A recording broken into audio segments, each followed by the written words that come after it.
Brazil straight ahead, Paraguay to the right, Argentina straight ahead.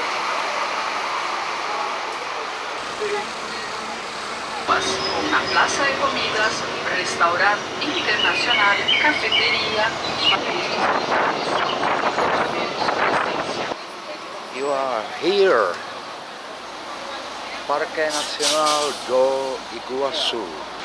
The Iguaçu Conservation Unit is part of the largest remnant of the Atlantic forest in the interior of South America. Okay, so let's go this way to the falls. I guess I could have stayed in this hotel, but it must be pretty pricey, I think. Maybe I'll check the price later, just out of curiosity. Here we go. One of the new wonders of the world, Iguazu Falls. I'm on the Brazilian side, and on the other side is Argentina.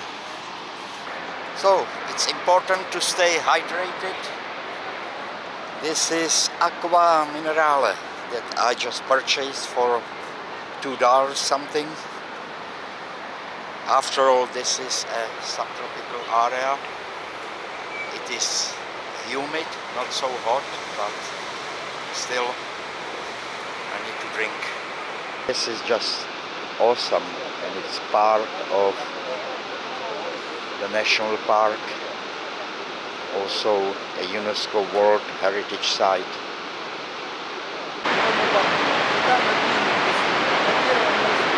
And on the other side of the falls, of the river, is Argentina. And I don't know if you can see it, but it looks like our Argentinian friends are also offering luxury hotels in the national park over there. And this is a selfie place. A line of people waiting to take a selfie with the falls as a background.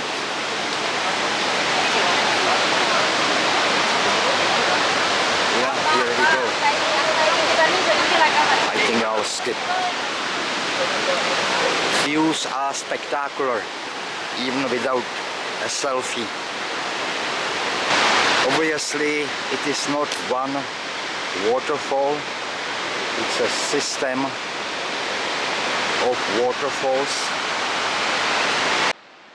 Iguazu National Park is pretty large, almost 500,000 acres, and was declared a national park in 1939 and became a UNESCO World Heritage Site in 1986. The park shares a border with Iguazu National Park in Argentina, as I pointed out earlier. It also has one of the world's largest waterfalls, extending over some 2,700 meters, and it is a home to many rare and endangered species of flora and fauna, among them the giant otter and the giant anteater. The clouds of spray produced by the waterfall are conducive to the growth of lush vegetation that we can see as we get closer to the waterfalls. In fact, the Iguazu Falls are taller than Niagara Falls in Canada and US and wider than Victoria Falls. Often, Iguazu is compared to Victoria Falls in Southern Africa, which separates Zambia and Zimbabwe. Iguazu is wider, but it's split into roughly 275 distinct falls and large islands, whereas Victoria has the largest curtain of water in the world at more than 1,600 meters, 1 mile wide, and over 100 meters in height. It is truly one of the most impressive waterfalls in the world and lives up to all the hype. And I have visited Niagara and Victoria Falls, and Iguazu is up there with them in terms of how beautiful and awesome they are.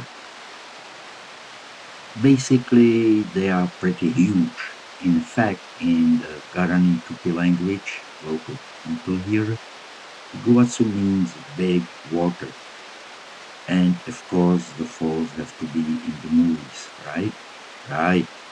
Actually, in many, but I will mention just a few I saw. Tarzan from the 60s, Moonraker, a James Bond film, and of course Indiana Jones and the Kingdom of the Crystal Skull from 2008 or something. The Iguazu National Park owes its name to the fact that it includes an important area of the Iguazu River. It is a very important park, and since it is a haven to a significant genetic asset of animal and vegetal species, it was the first park in Brazil to receive a management plan, which is kind of some set of rules that they impose on the park to maintain the diversity. The Iguazu National Park is spectacular as well as pioneering. The first proposal for a Brazilian national park aimed at providing a pristine environment to future generations, just as it had been created by God and endowed with all possible preservation, from the beautiful to the sublime, from the picturesque to the awesome, and an unmatched flora located in the magnificent Iguazu waterfalls.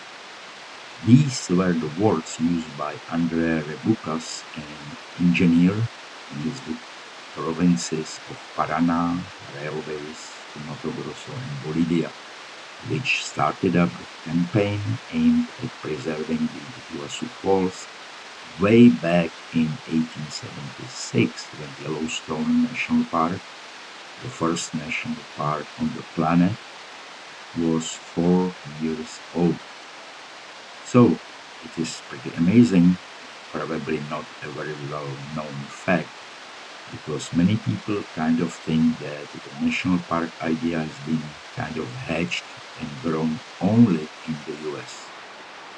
Well, we can see that it was also in South America. And UNESCO conference declared that the Iguazu National Park is natural heritage of humanity. And it is also one of the largest forest preservation areas in South America, by the way. People who come here are understandably attracted to the Devil's Throat, an iconic and breathtaking destination. But what exactly is it? Let me paint you a picture.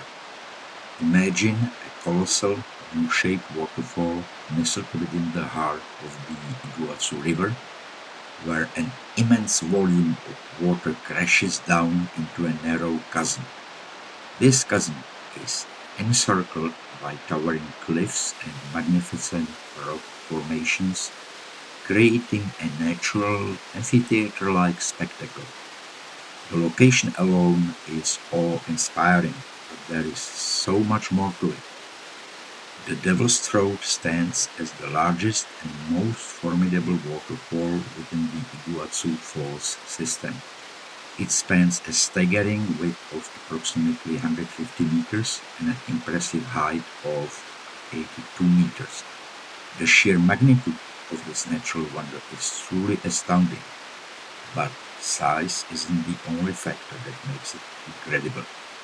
The relentless rush of water, the perpetual mist that envelopes the surroundings, and the thunderous roar combine to create an experience that transcends the ordinary. To reach the Devil's Throat, visitors typically follow a trail that leads them to a carefully positioned viewing platform. This platform offers an unrivaled vantage point directly above the chasm, granting visitors a front row seat to witness the astonishing cascade of water. Standing there, one can't help but be captivated by the raw power and energy exuded by the falls, immersing oneself in utterly mesmerizing spectacle. But Of course, it is a little wet there. This is the price you have to pay if you want to experience the falls. And I do want to go there, obviously. It is getting increasingly wet here, so I have to switch to another camera, and I will see, maybe I will go down here. As you can imagine, there is a lot of water in the air, little droplets, so I had to switch to another camera, and I will see how it will go. So here we are. I don't have any poncho or raincoat, so it will be a wet shirt contest, I think. Just look at this. Wow, that will be fun. Going into shower fully clothed. Not a good place for swimming, that's for sure.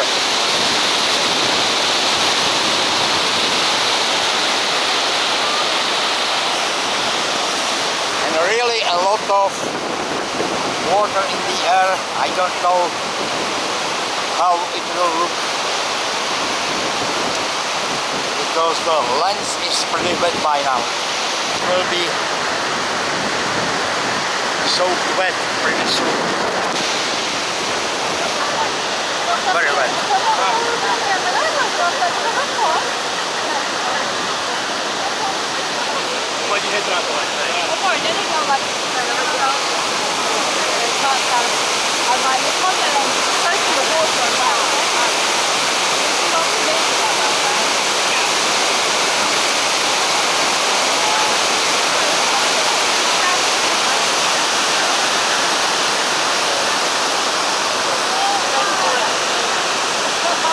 Time to go.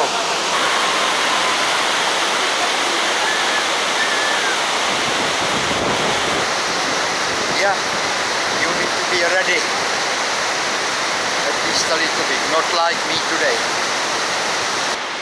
Well, no matter what I look like, it was worth it.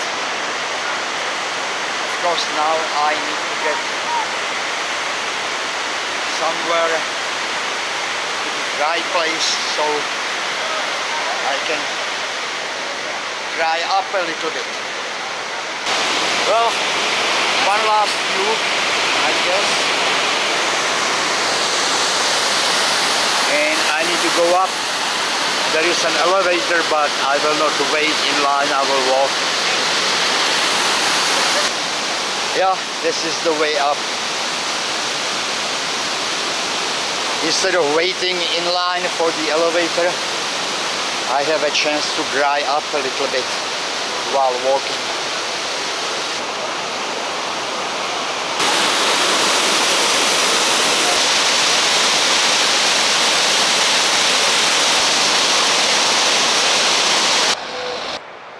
So I am staying in the town or city, Falls do Iguaçu, which is like 25 kilometers or something like that from here.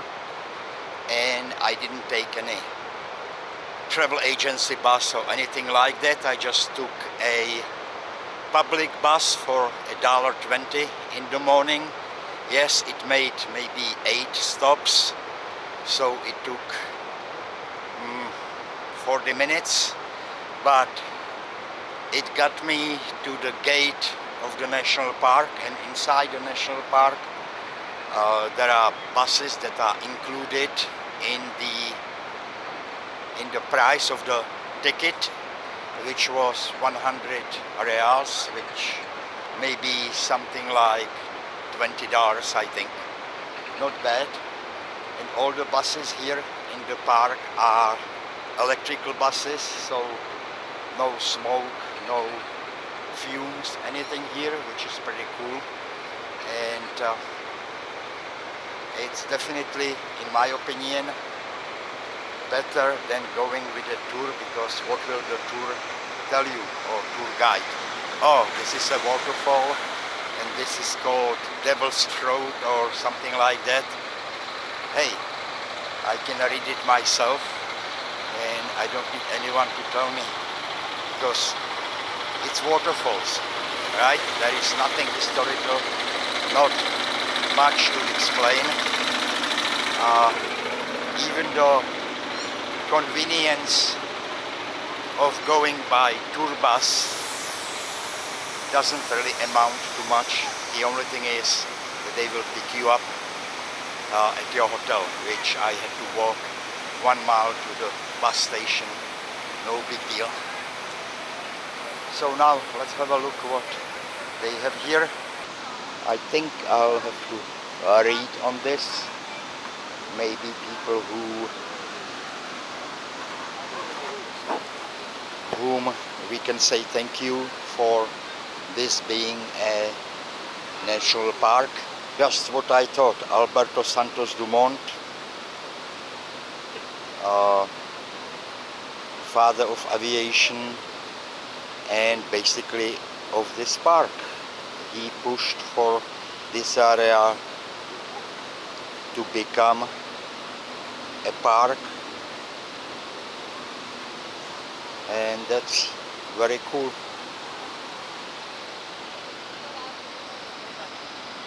And of course it is a good business for locals, and I don't blame them. Tourists are coming. More power to them. And here is the end of the line, end of the internal bus in the park. We are, here is a map, let's have a look. We are right here, and we will go back to the entrance. And yes, this is how I dropped off here, went down, got wet here, went up several times, and now I'm here again. Of course you can also go here, rent a ride on the boat and go here. But I think I had some spectacular views from here and from those viewpoints right here. So I don't think I'll go on the boat. I smell fried food. Of course, a restaurant. You can have a meal with the view of the falls, I bet. Okay, a restaurant straight ahead. Fast food to the left. And I guess a lot of people exhausted from viewing the falls grab some meal here and a drink.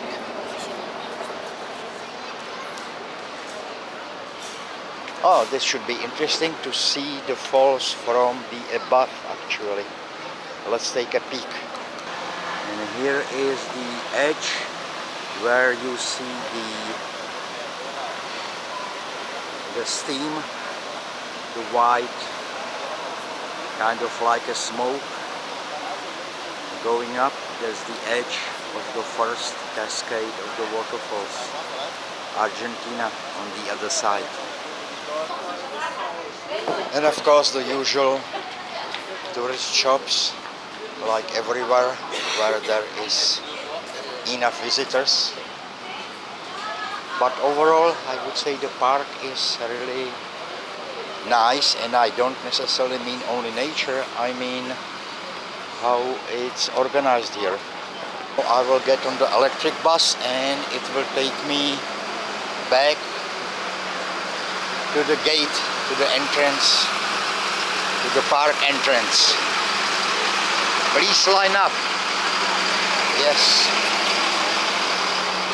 So I think this will be it for today. Thank you for watching. I hope you liked it. Take care. Goodbye.